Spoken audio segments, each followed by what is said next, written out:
Aujourd'hui, on fait encore tout à l'arrache et en speed parce que c'est pas Barbieland ici. Je vous mets un lien, vous allez comprendre. Il y a eu un petit texte sur les Barbies. On revient un peu à d'autres choses qui sont peut-être un peu barbiesques. En tout cas, c'est probablement aussi ce qui manquait dans Barbie, à savoir des lesbiennes.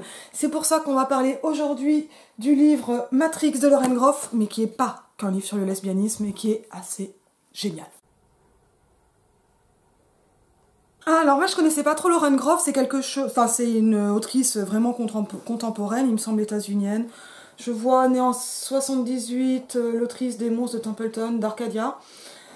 Troisième roman, Les Furies, a connu un extraordinaire accueil critique et public en France. J'imagine que c'était quand même bien ailleurs. Celui-ci, donc là on est chez Gibert, alors franchement j'aurais pu le prendre neuf tellement ça m'a plu, mais je savais pas. J'avais des doutes sur le synopsis, mais je vous explique tout, traduit de l'anglais États-Unis par Karine Chichereau. Les dates. Donc on est en format broché. Je vous le dis tout de suite, il ne s'agit pas de prendre des pilules pour Matrix, il n'y a pas besoin. C'est quand même plus drôle que ça. Tac. On est en 23 pour l'édition en langue française et 21 pour les États-Unis, enfin Overhead Books. Je sais pas si c'est français ou états-unien. On sent mon allemand élevé. Dédicace à toutes mes sœurs, et c'est exactement de ça dont il s'agit. Globalement, ça raconte l'histoire de Marie de France, on s'en rappelle, peut-être. Marie de France, c'est cette autrice, probablement, il me semble que c'est la première autrice identifiée nommément, comme femme, de lettres, de la langue française, pour autant qu'il s'agisse de langue française, puisqu'elle écrit plutôt en ancien français, en fait. Et très connue notamment, pas uniquement pour ses laits. Attention, les laits sont plutôt beaux. Les laits L-A-I, et au pluriel avec un S, parce que ici, on accorde en nombre. Et surtout, sont plus connus, par exemple, c'est le lait du chèvrefeuille, qui est une des façons, ou une des plus belles façons, les plus courtes aussi, de raconter l'histoire de Tristan et Iseult. Mais on sait très peu de choses de Marie de France. Je vérifie un peu tout ça pour voir un peu en quoi c'est juste pas juste. Mais donc, ce qui a laissé un matériau assez extraordinaire, un matériau imaginaire, mais quand même inscrit historiquement à Lauren Groff pour ce roman que je trouve absolument génial. J'en profite pour remercier Léa. Léa, je t'embrasse, c'est une splendeur. Donc évidemment, j'ai commandé Les Furies, là j'ai trouvé un nouveau site, mais je vous renvoie chasse aux livres, machin, d'occasion. Là j'ai toute une pull qui est arrivée, j'en ai mis une photo sur Insta, la même sur Facebook. Les commentaires sont quasi tous un peu sur Christiane Rochefort, merci Aurore, et sinon que sur les Furies. Donc là je me dis on va peut-être essayer de finir le gain, et on passe ensuite aux Furies. Bon, Matrix, pourquoi ça m'a autant plu? Donc, roman historique? Non, on est exactement... En fait, je viens de mentionner Le Gain, je repense à Lavinia, et je crois que c'est vraiment la vidéo que je vais mettre en fin de vidéo de celle-ci. Dans Lavinia, dans son dernier roman, Ursula Le Guin fait un genre de spin-off de l'Énéide. C'est-à-dire qu'elle prend à partir de 2 phrases sur Lavinia, la dernière femme d'Énée, elle va mettre en place tout un roman qui n'apparaît pas dans l'épopée elle-même. C'est pas la première à le faire, c'est ce qu'a fait déjà, par exemple, Fénelon avec les aventures de Télémaque. Il y a des exemples antérieurs, des exemples postérieurs, c'est habituel de faire ça. C'est habituel, mais ce qui compte, c'est de voir ce qu'on en fait, et notamment, ça permet de nicher quelque chose au cœur de l'épique, pour Ursula Le Guin. Et du côté de Groff, j'ai toujours envie de dire Le Groff sur le calque d'Ursula Le Guin, finalement c'est un peu quelque chose de cet ordre-là qui se met en place, mais qui se fait à partir d'un modèle non pas épique mais historique, et bien sûr de femme de lettres. Ce n'est pas un hasard. Alors je rappelle, Christine de Pisan n'est pas la première femme de lettres française, elle est la première à avoir vécu de sa plume. Je suis tellement speed que j'en perds ma syntaxe, mais ça, on a l'habitude. Donc voilà, ça met quand même dans une filiation, dans une lignée assez dingue.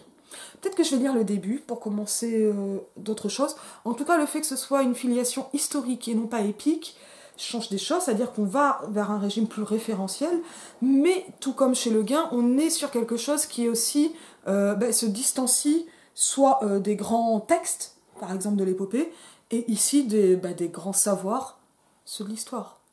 On se rappelle, anonyme, dans cette citation souvent attribuée à Virginia Woolf, mais je n'avais pas trouvé l'origine de la citation. On va dire que c'est apocryphe en attendant mieux. Dans l'histoire, anonyme est souvent le nom d'une femme. On est exactement dans cette histoire où on a un nom, mais rien derrière ce nom, et on va essayer d'imaginer quelque chose. On y va. Ça m'a aussi fait penser à Bruno Dumont, mais je suis peut-être y venir. Donc je vais lire l'Incipit, et puis on va voir à peu près comment je fais des uns aux autres à partir de là. Donc, à mes sœurs, une. Elle sort de la forêt seule sur son cheval. Âgée de 17 ans, dans la froide bruine de mars, Marie, qui vient de France. En de grâce, 1158, le monde attend avec lassitude la fin du carême. Bientôt ce sera Pâques, qui vient tôt cette année.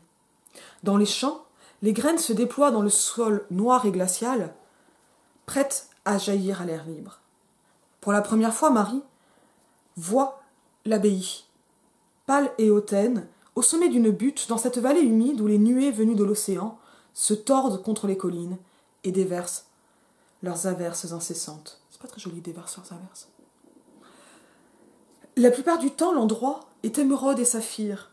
Il éclate sous la pluie, rempli de pinsons, moutons, moucherons, champignons, délicats émergeant du riche humus. Mais en cette fin d'hiver, tout est grisaille et ombre.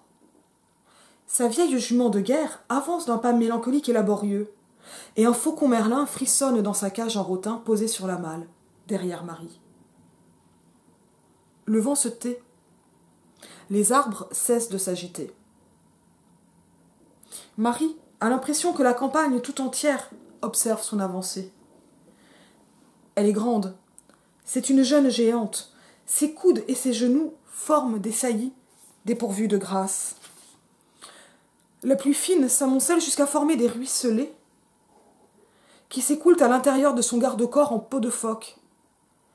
Et le voile sur sa tête vire du vert au noir. Nulle beauté dans son austère visage angevin, seule une intelligence et une passion indomptables. Un visage mouillé par la pluie, pas les larmes. Elle ne pleure pas encore d'avoir été jetée aux chiens. 2 jours plus tôt, la reine Aliénor est apparue à la porte de sa chambre, tout en rondeur, cheveux d'or, fourrure de zibeline ourlant son surcot bleu, joyaux cascadant à ses oreilles et ses poignets, chapelet scintillant et parfum assez fort pour faire s'évanouir une âme vertueuse. Éblouir l'autre, sa stratégie pour désarmer. Ces dames se pressaient derrière elle, dissimulant leur sourire. Parmi ces traîtresses se trouvait la demi-sœur de Marie, sœur bâtarde du roi comme elle, résultat des errances amoureuses paternelles. Cette créature tout en chatterie, au fait des us à la cour, avait pâli et refusé les avances amicales de Marie. Elle serait un jour princesse du pays de Galles. La reine a dit qu'elle avait reçu des nouvelles. Oh, quelle bonne nouvelle! Quel soulagement! La dispense du pape venait de lui être remise. Le cœur de ce pauvre cheval avait explosé après avoir galopé si vite afin de la lui apporter ici, de bon matin. Ainsi, grâce aux efforts qu'elle, la reine, avait déployés au fil des mois, cette pauvre enfant illégitime de Marie, sortie du fin fond du Maine, avait été faite prieure d'une abbaye royale. N'était-ce pas merveilleux? Au moins savait-on à présent quoi faire de cette étrange demi-sœur, bâtarde de sang royal. Au moins à présent avait-elle une utilité. Les yeux lourdement fardés de la reine sont restés posés sur Marie un moment, puis se sont tournés vers la fenêtre haute donnant sur les jardins, aux volets grands ouverts pour que, debout sur la pointe des pieds, Marie puisse voir les gens circuler au dehors.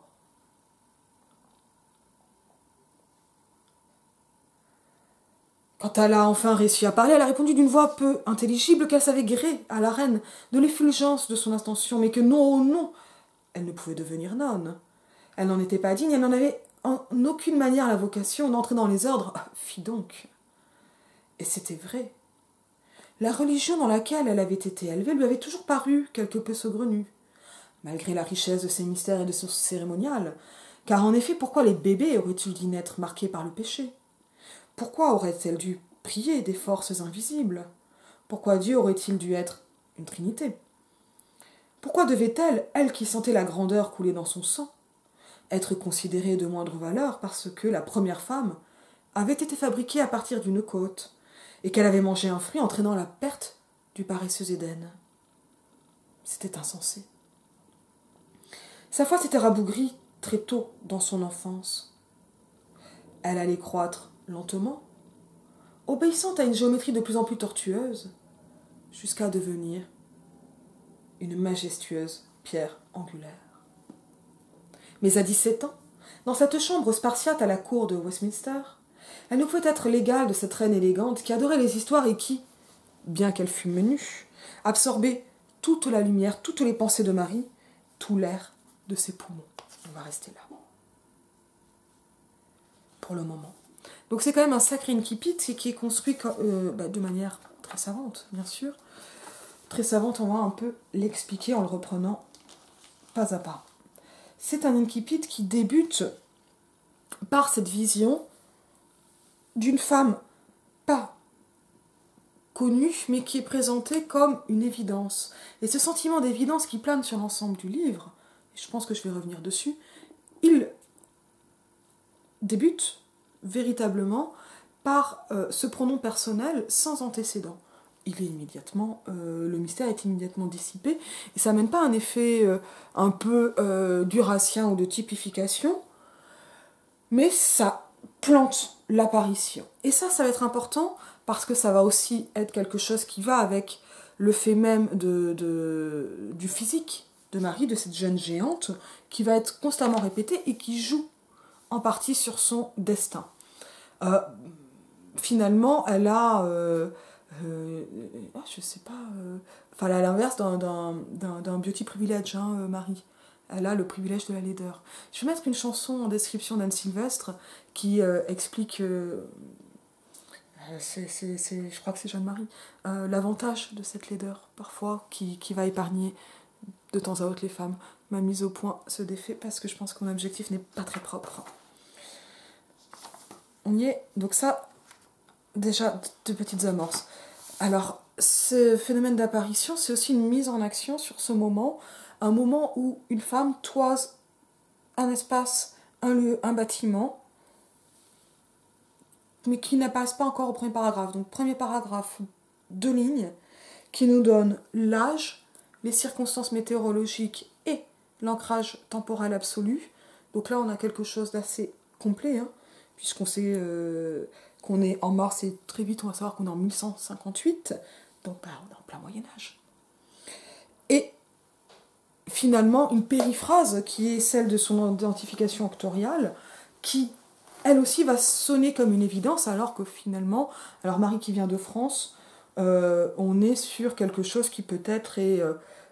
qui n'est pas très identifiant, qui n'est pas très singularisant comme périphrase, mais c'est ainsi que l'on pouvait s'appeler.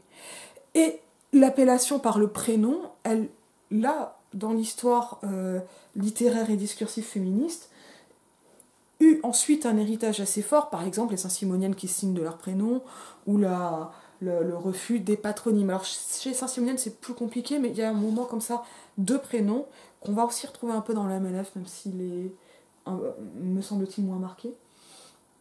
Ce sont des moments qu'on peut retrouver aussi dans d'autres cercles de gauche, la volonté du prénom pur, mais il y a quelque chose ici dans le fait historique, de la dénomination historique, qui se trouve, je pense, réinvesti, et qui en tout cas gagne une charge symbolique par le fait que l'on peut reconnaître, si comment on connaissait déjà le synopsis sans aller plus loin, on reconnaît ce qui est devenu pour nous un nom propre et qui était une périphrase.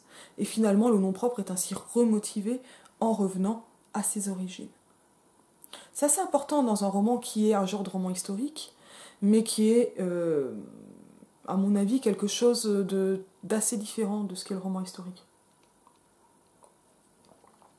Parce que c'est une façon de faire entrer un souffle contemporain dans le Moyen-Âge, et inversement, d'avoir du Moyen-Âge un autre regard sur notre contemporanéité. Et cela sans avoir des phénomènes d'analepse, de métalepse, de sortie vraiment de la fiction historique. Il n'y a pas voilà, je sais pas moi, de misandrie ironique ou de choses de cet ordre-là.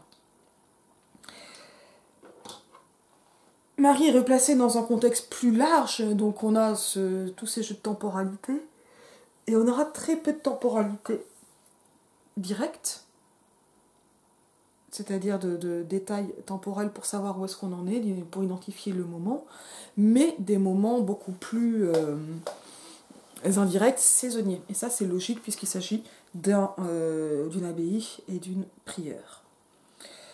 Donc on voit ici toute cette situation avec une représentation extrêmement riche et qui a elle-même quelque chose d'un peu égalisant. Par exemple, si on prend cette liste des pinsons, moutons, moucherons, champignons délicats, alors je ne sais pas si là je peux commenter par exemple le fait que tous ces termes finissent par des nasales, mais en tout cas on a des différences d'échelle entre ces êtres, entre ces animaux et végétaux, qui vont donner l'idée d'une richesse, mais aussi en fait cette richesse elle apparaît par un regard extrêmement attentif aux détails. On remonte un peu plus haut. Des remarques presque courantes et oralisantes, on ne sait pas trop de qui. Bientôt, ce sera Pâques qui bientôt cette année. Ça, on est proche d'une conversation courante, finalement, qui est assumée par la voix narrative. Et donc, toute cette description nous fait un portrait en pied, j'ai envie de dire, voilà, de Marie, mais de Marie voyant elle-même pour la première fois l'abbaye. Donc c'est en ça qu'on a vraiment un face-à-face, c'est nous-mêmes qui regardons, et donc se met en place quelque chose lors d'un jeu de regard muet et de contemplation. Contemplation dans laquelle va baigner absolument tout le roman. Mais c'est aussi un roman d'action, on va voir. Avec des notations poétiques, émeraude et saphir, etc. Quelques notations, et on va noter qu'il y a quelque chose de pratiquement ou quasi animiste. Le vent se tait, les arbres cessent de s'agiter, qui, dans le silence même, marque une présence forte des éléments, et des éléments naturels ou du décor, qui fait que quelque chose se ressent. D'ailleurs, c'est le paragraphe suivant, Marie a l'impression que la campagne tout entière observe son avancée. Quelque chose qui est suspicieux, qui deviendra accueillant, mais qui va préparer l'installation de cette femme dans un bâtiment, dans une institution, mais aussi dans un territoire. Je déteste le mot de territoire pour ce qu'il est devenu, mais on va dire dans un espace. Donc elle-même décrite par peut-être plus que sa laideur par moments, mais surtout son manque de beauté. Et on a ensuite nulle beauté, etc. Donc par cette négation, petite prolepse annonce, elle ne pleure pas encore d'avoir été jetée au chien.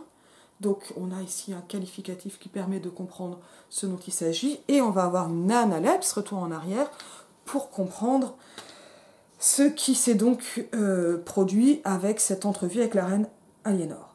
Et ça, c'est aussi un moment qui est extrêmement intéressant. Donc c'est là où on voit, on avait vu un peu ça avec, je crois, l'événement de Dany Erno, les jeux d'aller-retour temporel qui complexifient beaucoup le récit. Un récit qui a l'air d'une certaine évidence. Et là, on peut noter, alors moi, je vais le dire tout de suite, il y a pas mal de phrases nominales, et normalement, c'est un truc que je déteste. Et bien là, ça passe tout seul. Parce que l'écriture, le style, c'est splendide. Et je crois que c'est splendide de l'épaisseur de cette évidence, du poids profond, riche, du sentiment d'évidence permanent, que moi j'ai ressenti dans l'ensemble du texte, sentiment d'évidence qui pour moi est celui de la foi, et de la foi qui va naître, et qui est d'abord une foi qui va s'ancrer en soi, en ce qui est, d'abord dans l'amour, on va le comprendre assez vite, je spoil un peu pas trop, que Marie porte à la reine Aliénor, et ça va être explicité par d'autres analepses plus ou moins lointaines, et tout un jeu temporel extrêmement sophistiqué, parce que parfois c'est des souvenirs, parfois pas, enfin voilà. La voie narrative est vraiment pas simple dans ce roman, mais surtout ce sentiment d'évidence qui pour moi est vraiment difficile à définir. Alors il passe notamment par ces phrases nominatives qui me semblent pas lourdes, parce que en fait je ne sens pas la voie narrative, je ne sens pas quelque chose qui va être de l'ordre de la pause, Par exemple, là, c'est ce qu'on voyait là sur cette phrase presque orale de la narration. Et qui a quelque chose qui est extrêmement résumé, condensé, et très très attentif aux détails, et qui va amener une sensorialité extrême dans le texte, avec dans le même temps une grande pudeur. Et qui va permettre de voir comme ça le parcours de cette femme imaginée. Parce que ça, en fait, on ne sait pas si Marie de France... Voilà, c'est une hypothèse que fait Lauren Groff, je ne sais plus si ça correspond à une hypothèse historique ou pas, je l'avais lu, mais on n'en a aucune preuve. Donc on est vraiment dans un récit imaginaire, mais qui s'ancre lui-même dans ce temps très particulier, qui est celui de la vie supposée de Marie de France, et un temps qui va être d'autant plus particulier qu'il est en dehors du monde, dans une abbaye, et une abbaye très pauvre et reculée, quoique royale, et qui en même temps devient qui devient le champ d'action progressif de Marie, qui va en fait s'agir elle-même, agir l'abbaye et agir vers le monde.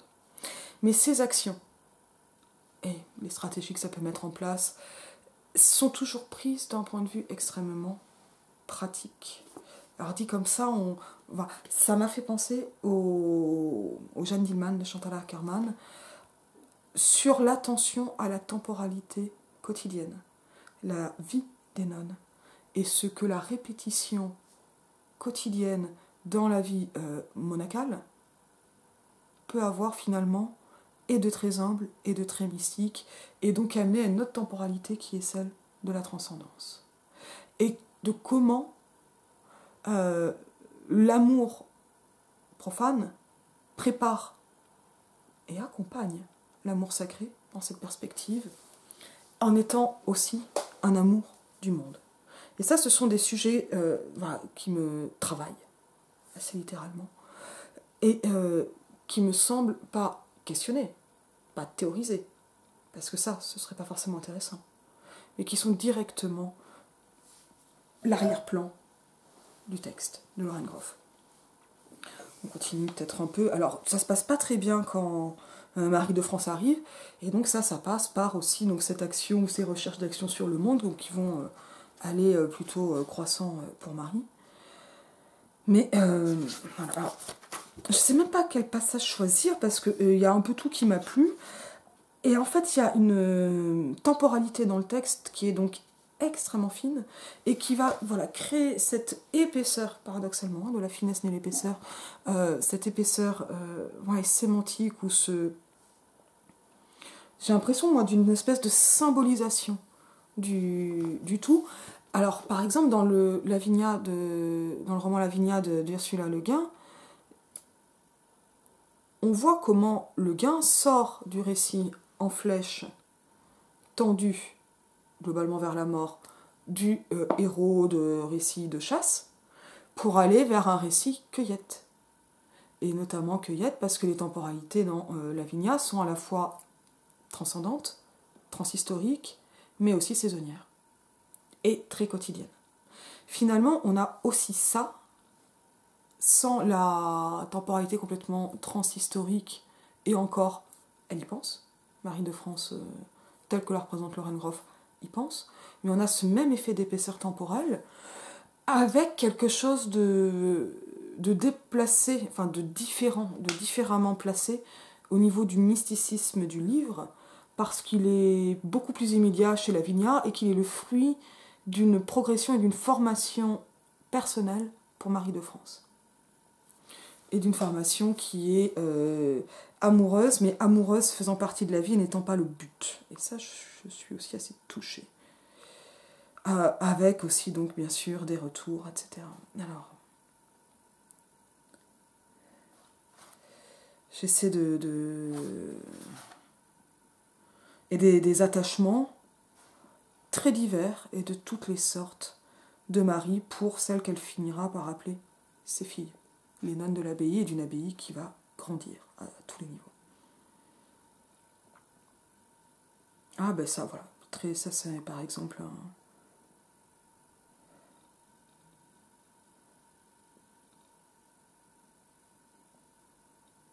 Alors, c'est quel passage ça ? Oui. On va avoir un peu d'amour profane pour comprendre la préparation de l'amour sacré.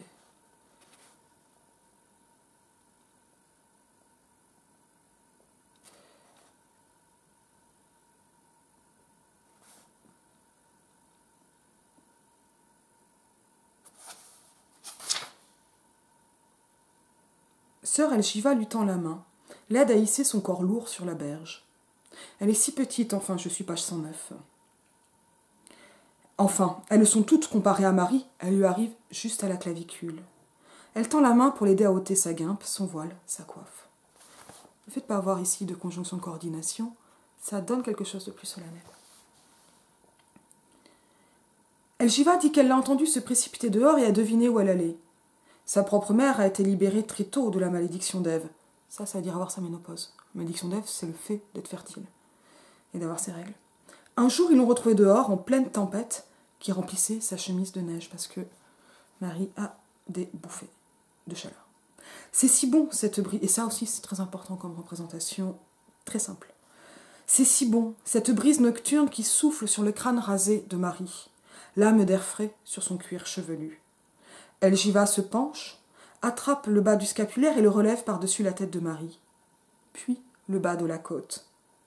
Quelle liberté! Le choc, quand la sœur se baisse pour attraper l'ourlet de sa chemise. Mais les corps ne sont pas nus ici, sauf au moment du bain mensuel. La nuit a des yeux. Une langueur s'est installée en elle au sortir de l'étang lorsque la bouffée de chaleur quitte le corps de Marie. C'est à croire qu'on lui ôte les os. Ça veut dire qu'elle est toute molle. Quel mal y a-t-il à ce qu'Elgiva l'aide? Alors elle la laisse exposer sa chair nue. Les yeux de la sœur sur sa peau, pareil au glissement des doigts, le morceau de tissu sec entre ses mains qui la frotte dans la nuit. Elgiva l'entoure du tissu sec et son voile frôle sa poitrine. Et là on voit toujours cette attention au détail, extrême sensorialité. Surprise, mais au fond, ça n'est pas vraiment une surprise. Les lèvres d'Elgiva sont chaudes, son souffle agréable, elle a mâché de la menthe en venant dans l'obscurité, sa peau est douce. Non, pense Marie, sévère avec elle-même, sachant déjà que la réponse est oui. Elle est faible. La guimpe, le voile et la coiffe d'Elgiva sont à présent à terre. La ceinture, le scapulaire, la cotte, elle rit. Elle n'attend pas d'avoir entièrement retiré sa chemise de lin. Elle prend la main de Marie, géante dans la sienne, petite et calleuse, et la met au centre de son corps. Une délicieuse humidité s'écoule sur les doigts de Marie. Elle s'enfonce comme dans la mousse de la forêt, riche et molle. Elgiva émet de petits bruits sous la bouche de Marie. Agenouillée sur la terre humide et moite. En bas, Elgiva sent l'orge, la ciboulette, le sel de mer, les alluvions. Petite musique de son souffle si proche, quant aux grenouilles, elles ont déjà oublié les troubles de l'eau et sont revenues à leur chant. Les doigts de Marie, pleins d'expertise. Peut-être Elgiva est l'une de ces clandestines cachées à l'abbaye. Elles sont un certain nombre ici, depuis que Nest le lui a fait comprendre. Marie les voit qui s'embrassent furtivement dans l'ombre à la lisière des buissons de murs, attendent près de la garde-robe dans le noir quand notre corps se dérobe sous couvert de la nuit. Glissement vers l'anglais dans l'esprit de Marie, le français n'est pas bon pour le corps bestial. Hand, most, toes, breast, lips, sick, je suis vraiment pas bonne en anglais. Skin, cunt, des mots qui contiennent le sang chaud de la sensation. Sous la bouche de Marie, le bourdonnement de la gorge blanche de la fille. Cette montée en elle, cet élan, c'est une vague, la marée même, et bientôt une deuxième nuée blanche se concentre à l'arrière de sa tête, une explosion intérieure. Quelques remarques rapides en entrecoupant. Je pense ici au regard de Révolution du regard là, d'Iris Bray, et notamment à cette scène sur la représentation, à ce chapitre sur la représentation du désir, où elle raconte comment une réalisatrice a voulu représenter le désir, et notamment l'orgasme, la jouissance féminine, par des scènes qui pouvaient représenter des images mentales ou être des espèces d'analogies de ce désir. C'est exactement ici ce que fait Lauren Grove, c'est exactement ça qu'on appelle le female gaze, ou le tender gaze dans l'analyse de Lucie Nizar. Sous la bouche de Marie, le bourdonnement, non, ça, je l'ai lu. Son corps reprend lentement possession de ses sens l'un après l'autre, chant des grenouilles, douce boue et le goût de la bouche d'Elgiva, la peau engourdie qui revient peu à peu à la vie. Mais cette sensorialité, elle est aussi celle de tout le territoire autour. Elle est une hyperacuité qui donne une impression métaphorique et qui fait des métaphores. Là aussi où parfois il n'y a que des descriptions et qui fait des descriptions là où on voit des métaphores. Ça s'inverse et on ne sait plus trop. Et ça donne aussi quelque chose de la représentation de l'intensité du désir et du plaisir. Et quand Elgiva retrouve son souffle, elle dit que c'est bien ce qu'elle croyait. Elle a ouï dire que la prieure fréquente aussi l'infirmatrix Nest. Un instant, Marie a le souffle coupé en imaginant les moniales parlant d'elle ainsi. La libération des humeurs, comme les menstrues, voilà ce que lui a toujours dit l'infirmatrix. Nest, avec sa gentille bouche, douce, très douée. Dans aucun livre, on ne parle de sodomie féminine, et les grands moralisateurs, pleins de colère, l'auraient mentionné, si c'était un péché, sans aucun doute. Marie a cherché, mais elle n'a rencontré que l'écho du silence. Chemise de lin enfilée de nouveau, tissu mouillé ramassé, pas rapide par les terres obscures. L'odeur d'Elgiva sur ses doigts ne te lave pas, nul ne le saura. Ni lune ni étoile cette nuit, c'est parfait. Sentiment que les cloches des matines rassemblent leur silence en elle, juste avant de sonner. Et on voit que la sensorialité, elle bascule pratiquement ou jusqu'à l'animisme même des objets. Elgiva hésite puis lui murmure qu'elle est souvent seule à la crèmerie, à l'heure où ses sœurs vaquent à leurs tâches. Marie répond que soudain elle s'intéresse à la manière dont on bat le beurre. Rire. L'aubépine dans le noir, drapée tout entière de fleurs blanches frémissantes. Dernier baiser rapide, puis Elgiva entre dans la chapelle. Marie voit dans l'ombre la nonne se prosterner devant l'autel de la Vierge, visage contre terre, les bras en croix, pour prier en attendant l'office de la nuit. Donc on voit bien cette espèce d'entrecroisement des temporalités religieuses et donc amoureuses. En la regardant, elle ressent de la tristesse, peut-être de la pitié. Elle ne donnera pas suite à l'offre de la jolie religieuse aux taches de rousseur. Marie lui a menti. L'amour trop facile est le tien des romances courtoises. N'est pas l'amour.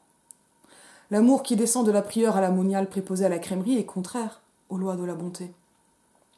Dans le cœur rigide de Marie, il ne peut y avoir d'attachement autre que celui qu'elle voue depuis si longtemps à Aliénor, impossible et lointain. Pour satisfaire les besoins de la chair, ses appétits inférieurs du corps, il y avait autrefois Cécile, et à présent il ne peut y avoir que les mains médicales de Nest. Donc, autre chose, mais qui va changer de registre, mais qui ne peut pas être en mode mineur, mais uniquement corporel. Vite, elle se glisse dans la cuisine puis dans le cellier, pas de chemise de lin, l'autre est à la blanchisserie. Elle étale son vêtement mouillé sur les séchoirs et sur l'étagère tout en bas, à gauche, une seule cotte assez grande et assez longue pour couvrir tout son corps. Habit haï avec ses empiècements et ses ourlets rallongés, il y a 30 ans.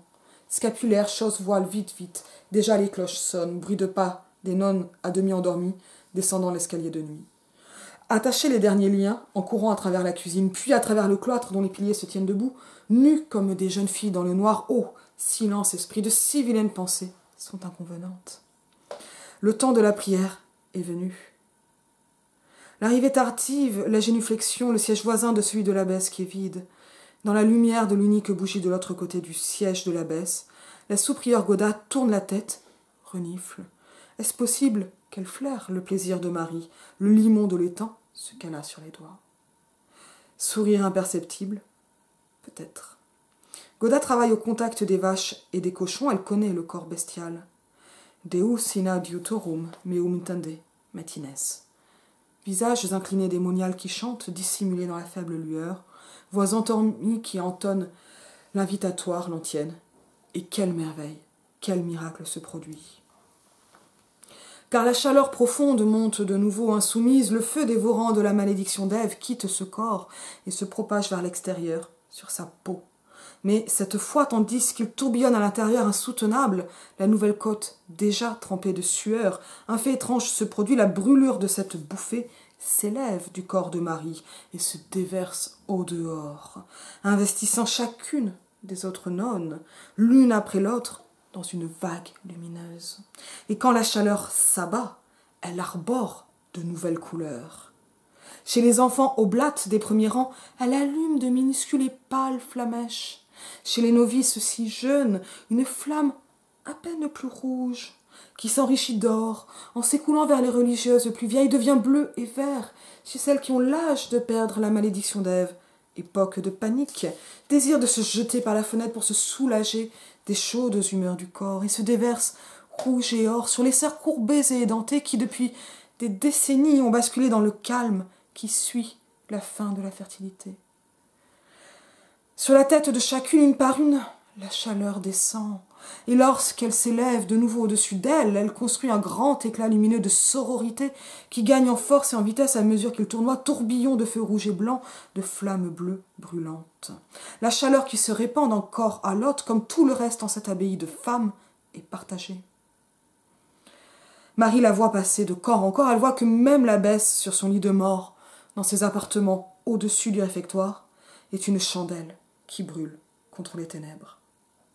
Et toutes les âmes en chantant brillent d'un éclat radieux sur le monde. On va faire juste quelques remarques parce que c'est si beau que ça se suffit à soi.